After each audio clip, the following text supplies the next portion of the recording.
It's amazing. I wasn't even prepared for what it would be like to come back here. Like, the kids actually remembered me.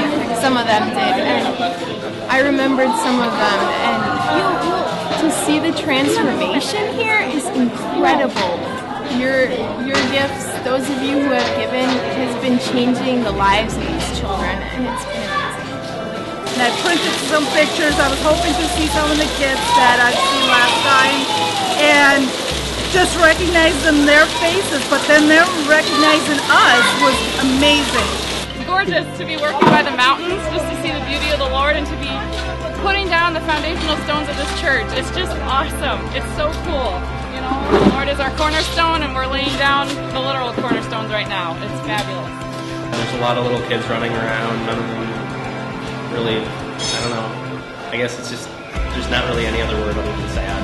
I was really looking forward to hopefully seeing him this morning when I got here. It was cool because as soon as I walked in, you know, I noticed him and recognized him immediately, and he noticed me too, and he like just ran right up to me. The kids come here when they're young, but then when they turn 18, like what's in store for them? They're just on their own and totally alone. And it's kind of a cool moment, like even though I've been gone 2 years, it's like I've made an impact in this little kid's life because he obviously remembered me since then. And she lifted her shirt up and she showed me a scar that she had. And it was a long scar.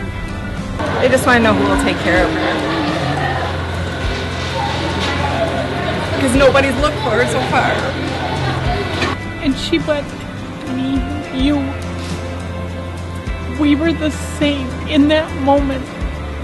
She knew she wasn't alone. There was somebody else just like her.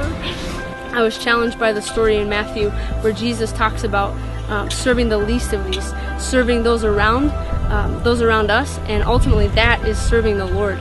It was really good to see with Mission of Hope and Convoy of Hope, and to see that the packets of food from the U.S. that we pack all the time, where it's stored and how it's served. We were able to see the packing place and then come and serve hundreds of children. So that's really awesome. I really felt the Holy Spirit challenging me to look at even how I serve at Central Church.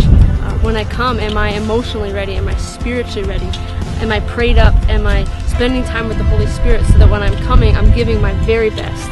Giving my very best to those around me, giving my very best to the church and the community, and ultimately giving my very best to the Lord. Going to church and be able to share my testimony touched my heart, hopefully touch somebody else's heart. God is going to restore the kids in this orphanage. I prayed when I was praying earlier today, I just prayed that God would give them dreams. Even though they're stuck in a place like this, at least they have somewhere to lay their heads at night, some food to eat, and God's going to take care of them. I know that. Pastor Samuel shared his vision for reaching kids. In this school area, the schoolyard, there's already 600 kids in a very small area.